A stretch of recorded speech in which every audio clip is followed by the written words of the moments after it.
오랜 독재의 장막을 찢고 터져나온 함성. 4.19였다.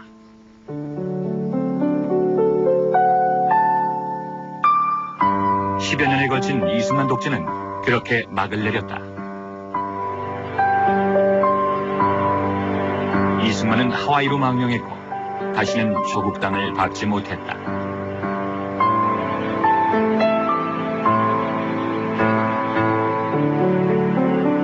(214명의) 희생.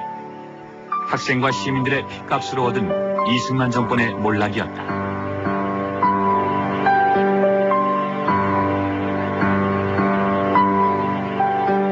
그러나 사실 그 뒤에는 미국의 오랜 염원이 있었다.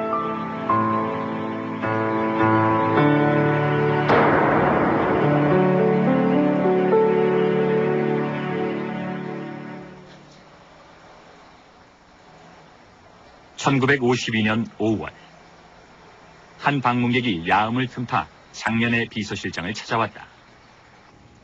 근데 밤중에 이제 미군이 왔다고 그래요. 내 집에도 그 역시 전쟁 때고 하니까 이제 경호원이 있었거든. 경찰관이 있었는데, 미국 사람이 찾아왔다고 그래, 밤중에. 이상하다 해서 나가보니까 미국 사람이 아니고 이용문 장군이에요.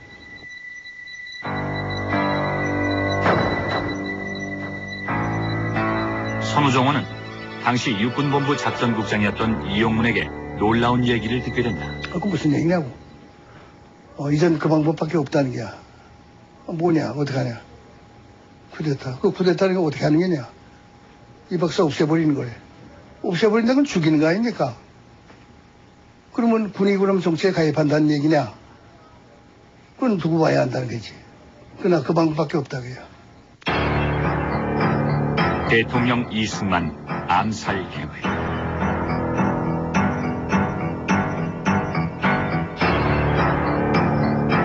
이용문은 구체적인 암살 방법과 장소까지 털어놓았다.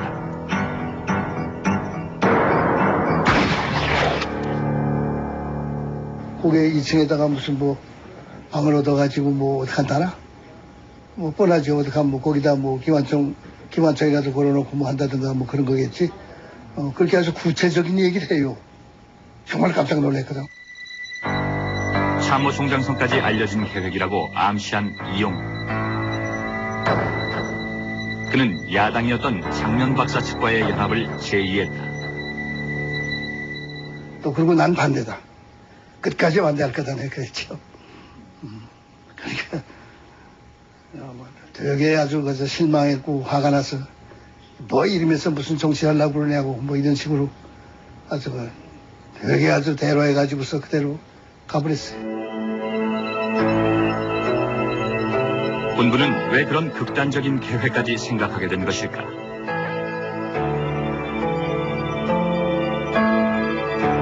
이승만은 그때 정치적으로 어려운 입장에 처해 있었다. 당시의 간접선거 방식으로는 다시 대통령이 되기는 힘든 상황이었다.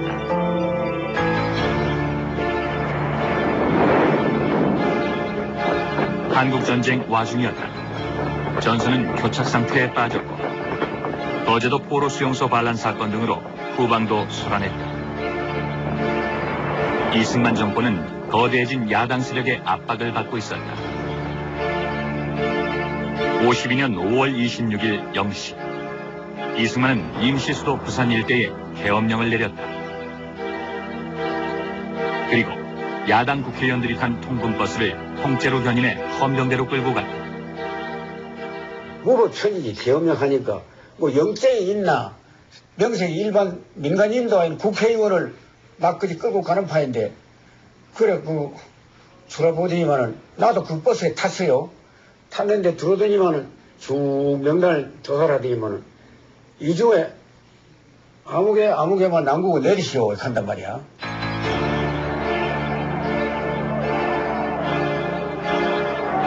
이승만에 강하게 반대하는 야당 의원들은 모두 누명을 씌워 구속했다. 그리고 야당의 집회를 무산시키는 등 탄압의 강도를 높여나갔다.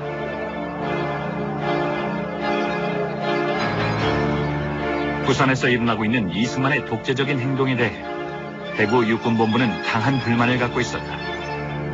참모총장 이종사는 계엄을 위한 이승만의 병력 출동 요구를 거절했다. 이정찬 장군 생각은 군을 이용해가지고 계엄령을 해서 국회에 대해서 그렇게 했다는 데 대해서 아주 격분을 한 사람이에요. 절대 있을 수 없는 얘기다 말이에요. 거기에 대해서 미워한 거죠. 있을 수가 없다 이런 일이.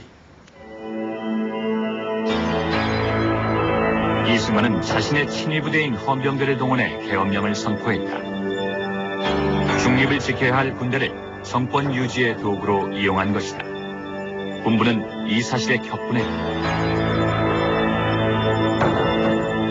육군본부는 병력을 부산에 보내 이승만 일파를 감금할 계획을 세웠다. 참모총장 이종산의 명을 받아 작전국장 이용문이 세부작전을 꾸려나갔다. 발포 전 선우정원을 찾아가 이승만 암살 계획을 논의한 것도 바로 이용문이었다. 그런 작전을 하려면 그때 후방에 경비대라는 게 쭉 있었는데 많이도 필요 없고 경비대 2개 정도를 뽑아내가지고 하면 되지 않느냐. 그 지휘관은 누구로 시키면 되겠느냐. 그래서 이제 이용문 장군이 박정희 대령을 자기 처장으로 데리고 있었거든. 그러니까 박정희 대령 보고 야 네가 한번 안 해볼라냐. 저한테 명령이 내린다면 해보겠습니다마는 생명 먼저 보장이 되면은 한번 해볼랍니다.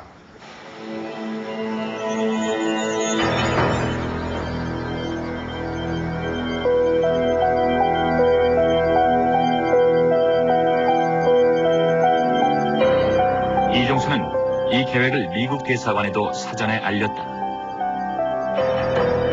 대리 대사 라이트너를 찾아간 이종수는 육본의 군사작전을 미국 정부가 승인해 줄 것을 요청했다. 이승만에게 강한 반감을 갖고 있던 라이트너는 이 사실을 본국에 알렸다. And had some of them under arrest. And with that being the case, it was necessary if there was to be any true freedom there for the general to step in. But it was only to release those people. It wasn't to do anything else. 이런 사태를 빨리 종식시켜야 한다. 그런 일념뿐이었어요. 근데 그런 기회를 이용해가지고 구태타를 한다든지 그런 것은 거의 생각할 수 없는 일이고. 미국은 이 제의를 거절했지만 사실 이승만은 미국에게도 골칫거리였다. 계엄을 전국으로 확대하기 위해 전방의 군대를 빼낸다면 전력 약화를 가져올 수도 있었다. 유엔군 사령관 클라크는 이승만을 만나 우려를 표시했다.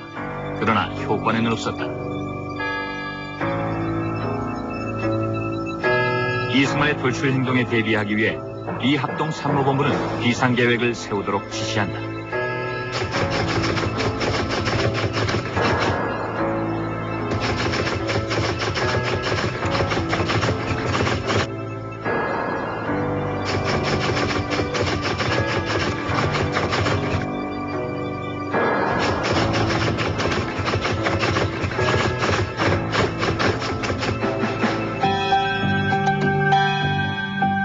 하지만 미국의 우려에도 불구하고 이승만은 독자적인 행동을 계속했다. 미 국무부는 이승만을 견제하기 위한 군사행동을 계속 주장했지만 미국 군부 인사들의 입장은 달랐다. 특히 8군 사령관 벤 플레이트는 강력한 반공투사인 이승만을 존경하고 있었다. The American command on the Army side wanted no problems in the political side because they had a war to fight. They just wanted stability. And whether Reed was a proper Democrat or not didn't matter to the military. They just wanted stability.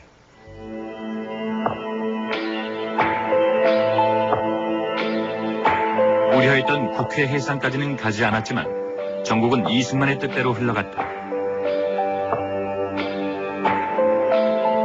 헌법을 고쳐 이승만에게 유리하도록 변형된 직선제를 관철시켰던 것이다.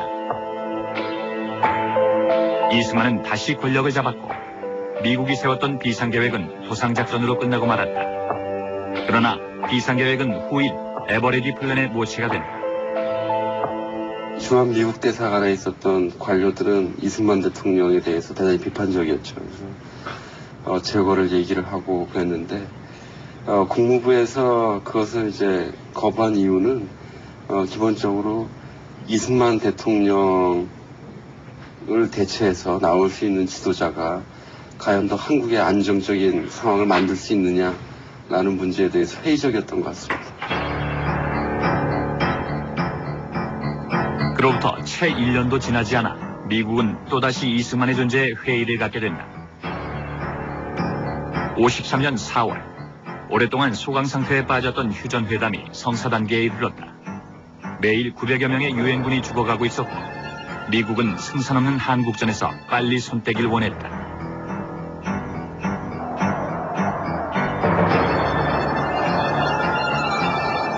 그러나 이승만은 휴전을 결사반대했다. 철저한 반공주의자였던 이승만은 분단 상태에서의 휴전을 한다면 단독으로라도 북진 통일을 이루겠다고 선언했다.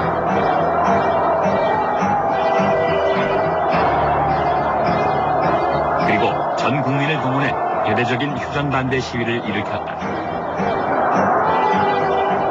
There was intention to go north and Pukchin, you know, and he got all the prostitutes together and would put on big show, you know, demonstrations in front of the embassy, and they would shove at the gates and they had to shoot pistols off to get it all stopped. But in the end, it was all a show of, it never went too far.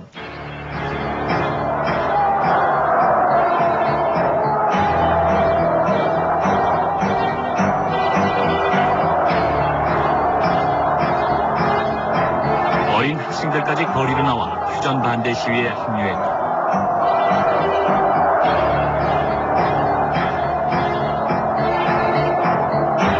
북진은 한반도 이남을 흔드는 거대한 구호가 되었다.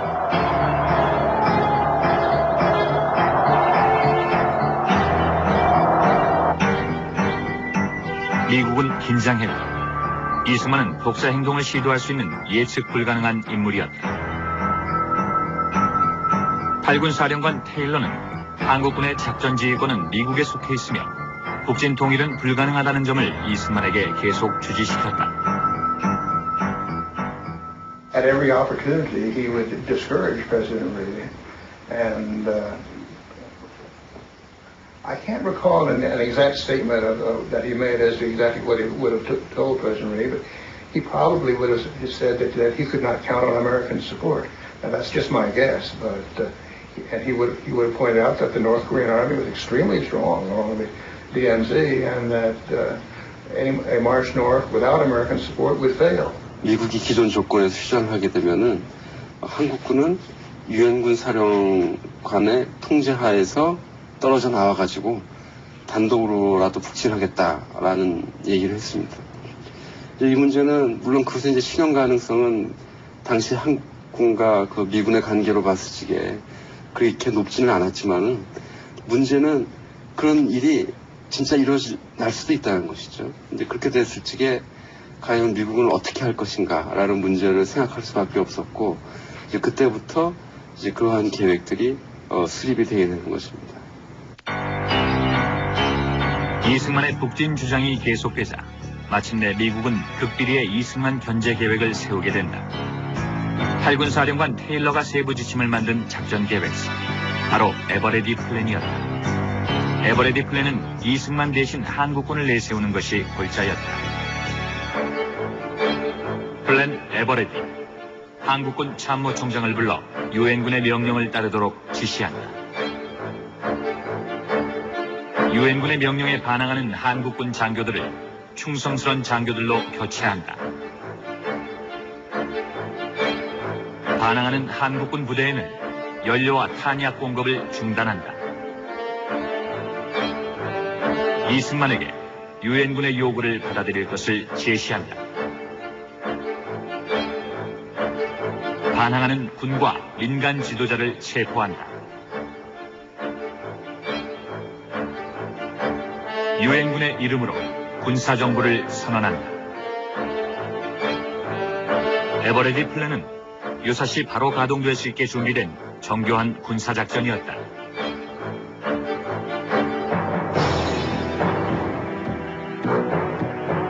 에버레디 플랜과 함께 미국은 유화책도 준비했다.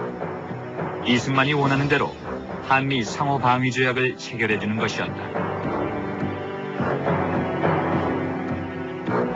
국무부 장관 덜레스가 한국으로 날아와 조약에 서명했다. 이 조약으로 이승만은 한국군의 병력 증강을 약속받는 대신 작전 지휘권을 미국에게 완전히 넘겨주게 되고 휴전을 방해하지 않겠다는 약속도 함께 했다. 실질적으로 이승만 대통령은 휴전 체결을 할 적에 휴전을 완전히 받아들인다라고 공개적으로 얘기하지는 않았습니다.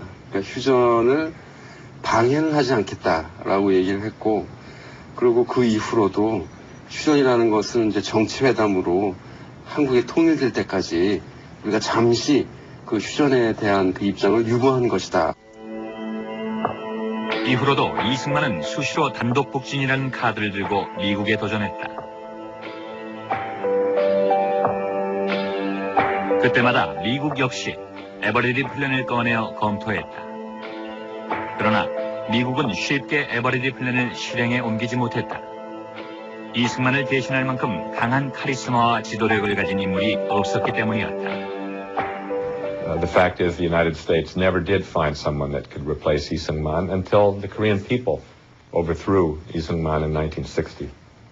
And Lee Seung-man's strength, his intelligence was to know that fundamentally after Lee Seung-man, the United States had nobody in Korea that they could really trust to be a good anti-communist leader.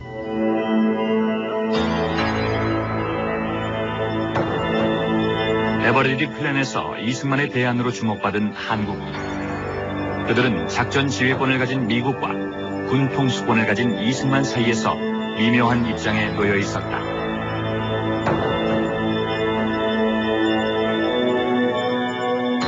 So they had a very difficult role to play, I think, between President Rhee and the Americans to satisfy both sides. They needed to keep good working relationships with their American counterparts. They needed to keep good relations with President Rhee. So they had a critical, in that sense, that was a political role that they had to play. And they did it very well, I think. 당시 가장 근대화된 집단이었던 한국군. 이승만은 그 사실을 가장 잘 알고 있었고 군에 대한 경계를 늦추지 않았다. He always had a sense that the military was potentially a threat, and he paid great attention to neutralizing the general officer. 에버리디 플랜을 입안하고 수정해 나가는 과정에서 미국은 한국군을 주목하게 됐다. 미군과 가까웠던 한국군 역시 은연중에 이 사실을 인지하게 됐고 그것은 군이 정치에 관심을 갖게 되는 계기가 됐다. 에버리디 플랜의 기본적인 성격은 미국과 한국 정부 사이에 갈등이 생기거나 어떤 그 정치적인 격변이 왔을 적에 한국군이 당장 그 안정을 위해서 동원될 수 있는 그 세력으로 상정이 된다는 것이죠. 그래서 그러한 정치적 격변의 과정에서 한국군이 잠시 이승만 대통령의 권력을 대체를 한다든지 사회를 안정시킬 요소로서 이제 부각이 되었다라는 게 일관되고 흐르는 흐름이라고 할 수가 있습니다.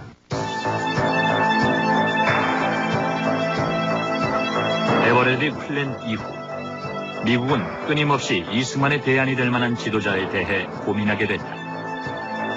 그 결과 미국이 잠재적인 대안으로 염두에 두게 된 것이 바로 한국의 군부였다.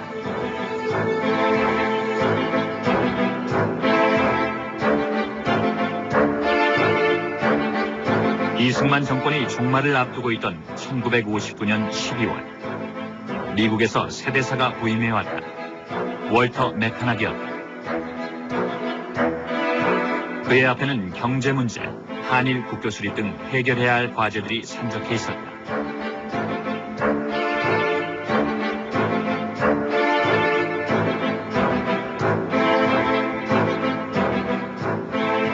The economy was in terrible shape, and a lot of us really expected to see the economy collapse. There was a real fear that the country would not make it.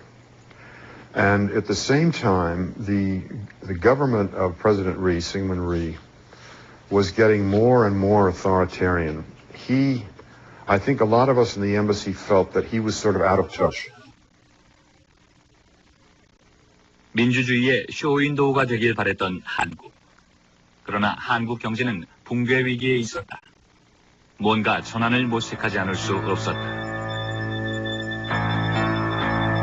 미국은 일본과의 수교를 권했다. 그러나 이승만은 완강하게 거부했다. Well, that was economic.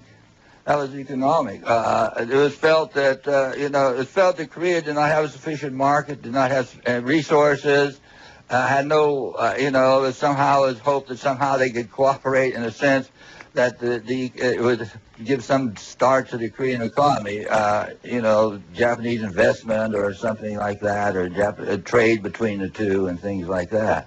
I mean, I can remember we went all through all sorts of tortuous ideas of how to get the Korean economy. That always sticks in my mind, the Korean economy is dead. We cannot help. Well, this is going to be a case which we will have to support unless it's unified for the next 20, 30 years. So. 이승만이 사사건건 미국의 정책과 대결하고 있던 그 무렵 새로운 부대사가 한국 땅에 도착했다. 동아시아 지역 전문가 마샬 그린. 그는 이승만과 한국 정치에 대한 명확한 비전을 가진 인물이었다.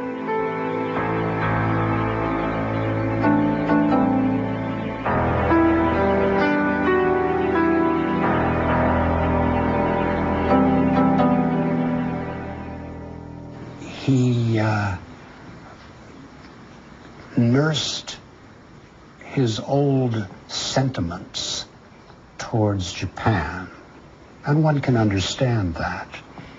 But it seemed, I think, to most American policymakers that while he was in power, there would be no reconciliation or no attempt at reconciliation between the Koreans and the Japanese. 자유당에서는 2월 7일에 대통령의 이승만 박사, 부통령의 이기붕 선생 출마 환영 대회를 이승만이 사선에 도전했던 1960년은 미국에게 중요한 해였다. 미국은 3월 15일에 정 부통령 선거를 예의주시하고 있었다. The embassy tried to find out what was going on, not only in Seoul, but also in the countryside. And a number of the officers were assigned to travel. And I traveled into Cholanamdo just before the election.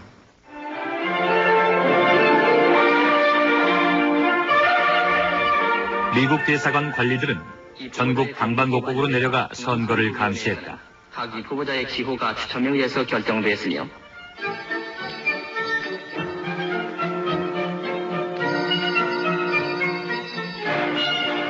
3.15 선거는 이승만과 자유당의 정권력으로 얼룩진 유례없는 부정선거였다.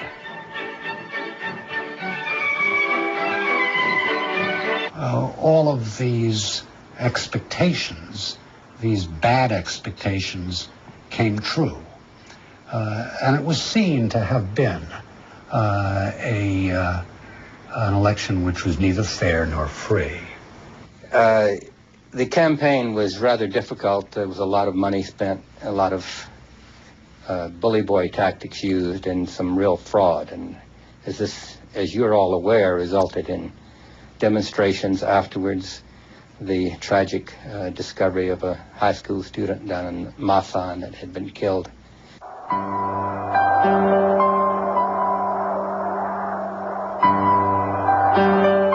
불씨는 마산에서 시작됐다. 부정선거 항의 시위에 참가했던 김주열의 비참한 죽음은 학생들의 분노를 폭발시켰다.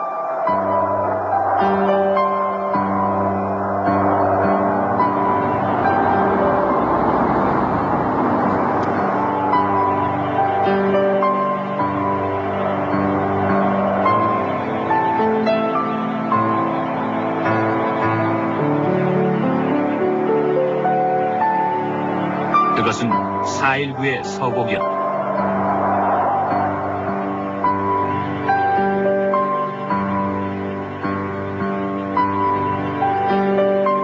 미 대사관 쪽도 긴박하게 움직이면서 강력한 대책을 논의했다. 마샬 그린이 중요한 역할을 맡았다. Green was also actually was instrumental, I think, in persuading Parsons, if he had an assistant secretary, that we should proceed with the aid memoir and to push hard on this. 마샬 그린은 에이드 메모아르를 만들어 본국에 건의했고 국무부의 승인을 받았다. 에이드 메모아르는 재선거 실시성을 이승만 정부에게 촉구하는 일종의 외교각서였다.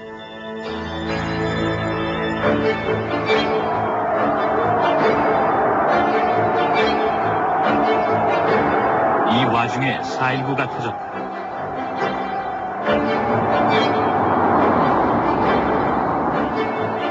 경찰의 무력 진압으로 이날 하루만 183명이 죽고 6,000명이 넘게 다쳤다. 미국 대사관 관리들은 거리로 나가 시시각각 상황을 대사관에 보고했다. I think all of us in the embassy, there's no question, we were on the side of the students. I mean, we were excited and really enthralled by what was happening. And we had good contacts with the students.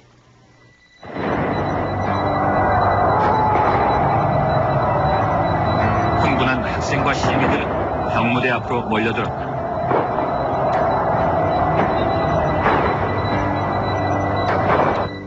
The police were lined up right outside the entrance gate to go into Gyeongmu-dae. And the students were marching up, and they would come up to the police line and rip open their shirts. And they just, and down they went.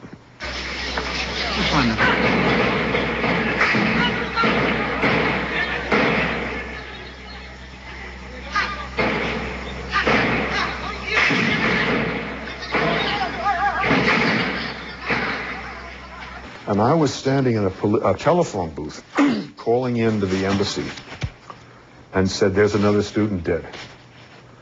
And I don't know how many were killed, but they were right there. I mean, they were from here to this mirror. They were 10 feet away, just being mowed down. At that point, armored cars had started moving out down Cheongno and spraying bullets, just sort of randomly shooting.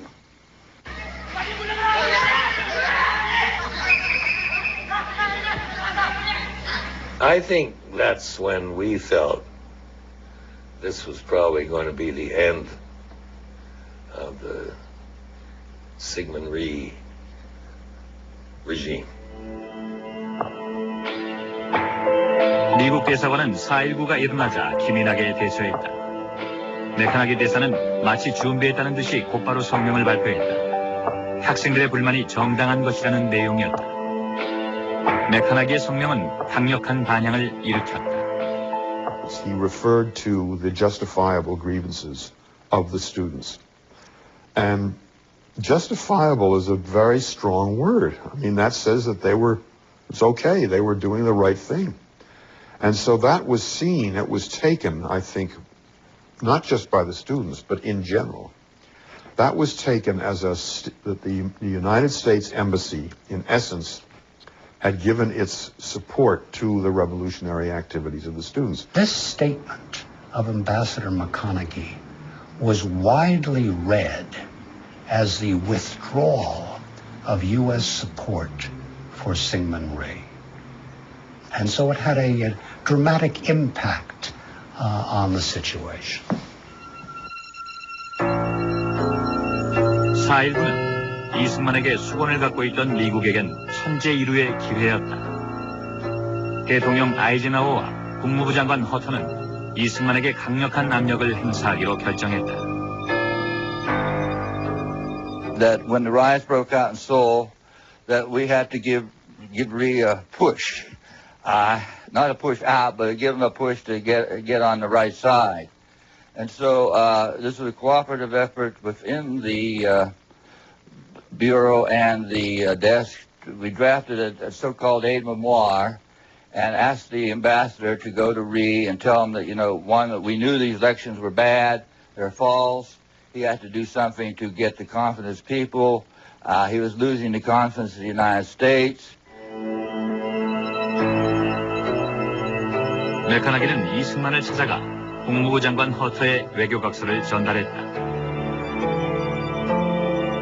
그때까지도 전국을 정확히 파악하지 못하고 있었던 이승만. 그는 재선거 실시 등 사실상 도저히 받아들일 수 없는 각서의 내용에 강하게 반발했다. We just assumed that was the end. I don't recall our even thinking that he wasn't going to step down.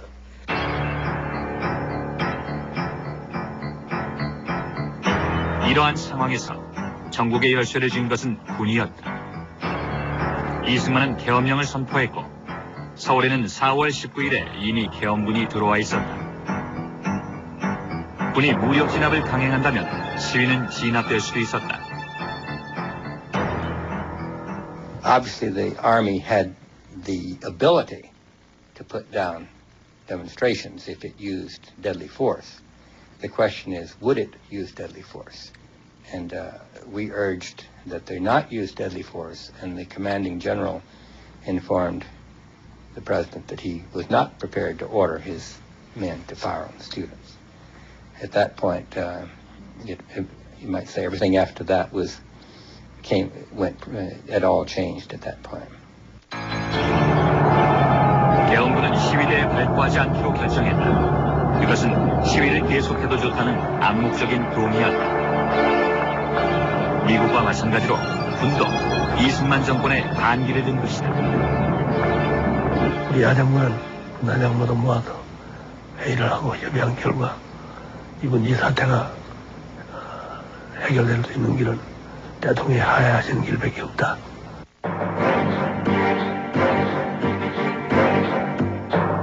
군의 개입이 없다는 것이 확인되자 교수들도 시위에 나섰다.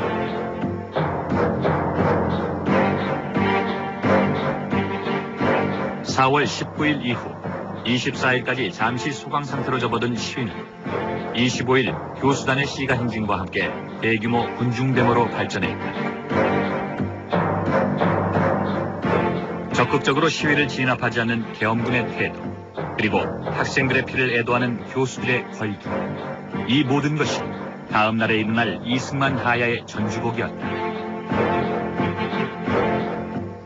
And so you had these two things happen. There was the sense the students now had that the American embassy was supporting them, and the army clearly was not in the way. And so they felt that we've won. And that was it.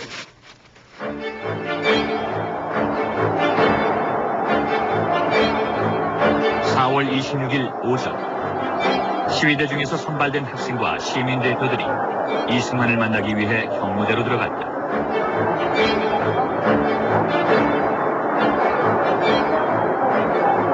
비슷한 시각 메카나기 대사의 차로 도착했다. 메카나기가 왔다는 바람에 내가 하고 싶은 얘기가 나온 거겠죠.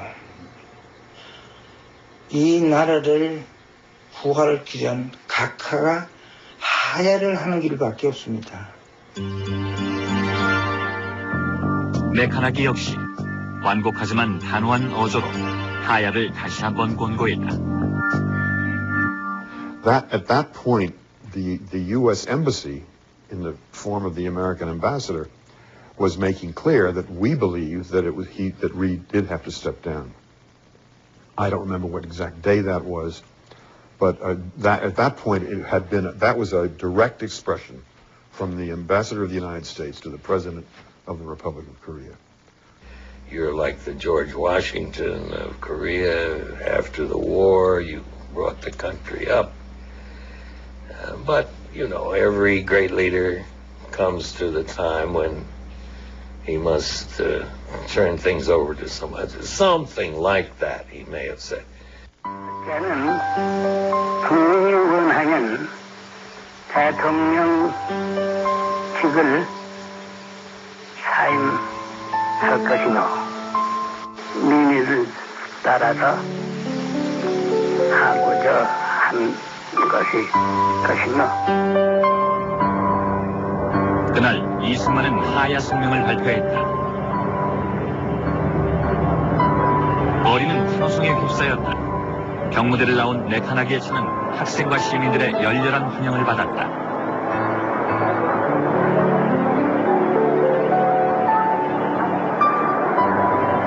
But I do remember how the students ran alongside the car and clapped and things like that. 10여 년간에 걸친 독재는 막을 내렸다. 학생과 미국, 그리고 군대. 다각적으로 이승만을 압박했던 이들의 힘이 마침내 이승만을 몰아낸 것이다. 이승만의 하야로 인해 미국이 한때 생각했던 에버리디 플랜이 다시 수면 위로 떠올랐다. 이승만이 물러날 경우 한국군이 대안적 역할을 한다는 것이 에버리디 플랜의 내용이었다. 이승만이 물러나자 다시 한국군이 주목받게 되었던 것이다. 당시 국방부 장관이었던 김정일. 그는 이승만이 공식적으로 하야한 27일 미국이 군정을 계획하고 있다는 사실을 알게 됐다고 한다. 미국이 계엄사령관 송일산을 수반으로 하는 군사정권을 고려하고 있다는 것이었다. 8군 사령관 맥그루더는 4.19 이후의 혼란에 한국군이 적극적으로 개입할 것을 희망했던 것이 분명하다. 그때의 마그루더 장군이 김정열 국방장관에게 군이 이 사태 안정에 적극적인 역할을 해야 되지 않겠느냐 하는 얘기를 한 거는 내가 들었어요. 근데 그것이 구체적으로 뭐 군정을 하라든가 해야 된다든가 무슨 다른 무슨 뭐 방법을 얘기한 거는 없지만 군이 적극적으로 개입을 해서 질서를 유지하고 사태를 수습을 해야 되지 않겠느냐 하는 얘기를 한 거는 사실이에요.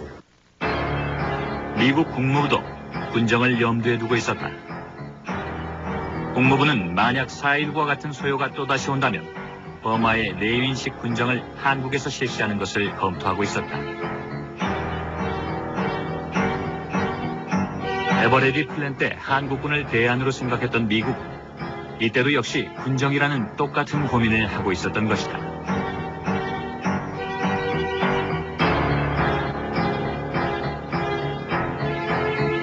그러나 이승만의 뒤를 이은 사람은 야당 지도자 장면이었다.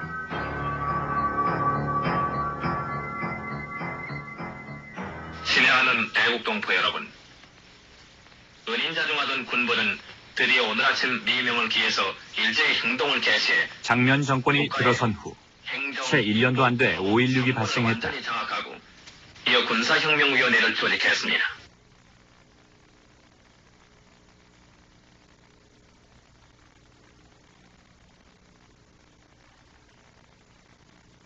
미국은 쿠데타에 대해 완벽하게 침묵을 지켰다. 4.19 때와는 대조적인 모습이었다. 미국은 쿠데타를 진압하지 않았다. 장면이 사라져 진압 명령을 내릴 수 없다는 것이었다. 그때 장면은 칼멜 순영원의 은신에 있었다.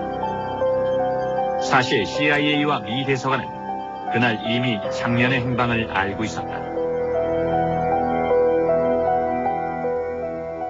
And we got down there, and then over the course of that day and the next 4 or 5, I think we stayed in the office. We were working all of the time, and it was initial period, as always, of trying to find out what exactly had happened.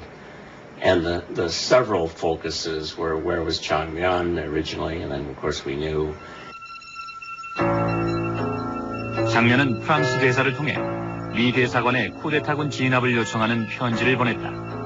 그리고 대사관에도 하루에 2차례씩 전화를 걸어 도움을 요청했다. 장면의 호소는 미 대사관을 통해 백악관에도 전달됐다. 백악관에서는 이 사안을 둘러싸고 여러 차례 대책회의가 열렸다.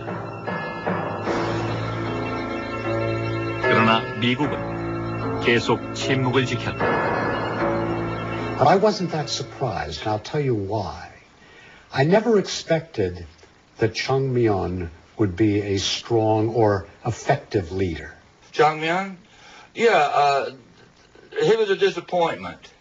While Rhee was too hard, Chiang was too soft, and he never seemed to really get things going. That's why I say things continued to go downhill under his government. He was sort of as far as I can remember, he was considered a weak person.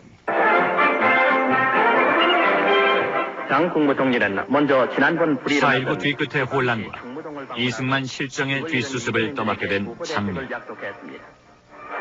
그는 성실하고 민주적인 인물이었지만 미국이 원하는 강한 지도력을 갖추지는 못했다. So that year, or what would we say, 7 or 8 months, was characterized by a major effort, let's say, by the American government, the United States government, to support the Chang Myon government. The Chang Myon government caught in several fronts, and never able to establish itself firmly. But did he have the strength to govern Korea? And I expected that he did not, and so I wasn't that surprised when a year later he was toppled. 한국과 같은 상황에서는 군부에 대한 강력한 통제가 절대적으로 필요했다. 그러나 장면은 그러지 못했다.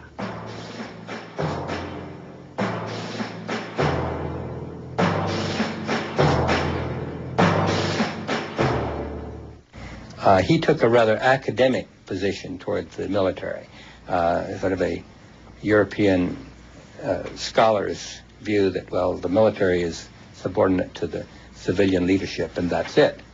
Well, it's never quite that easy and not quite that simple, particularly in a country where the military institution was such an important one as it was in Korea at that time.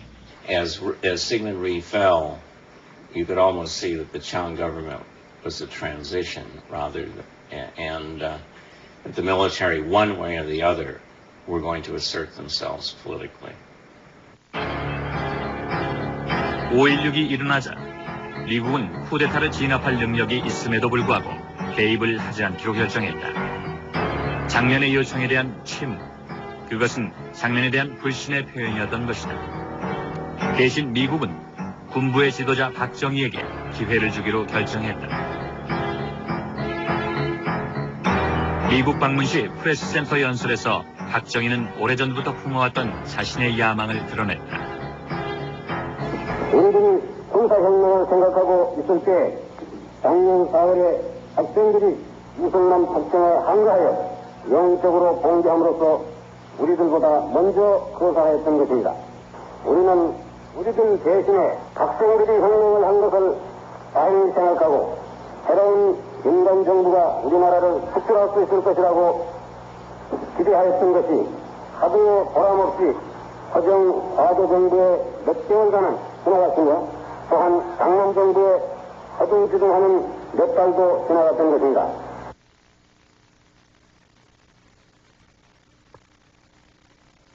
우연의 일치였는지는 모르지만 미국과 박정희는 같은 시기에 한국 사회에서의 군의 역할에 대해 같은 생각을 하고 있었던 것이다.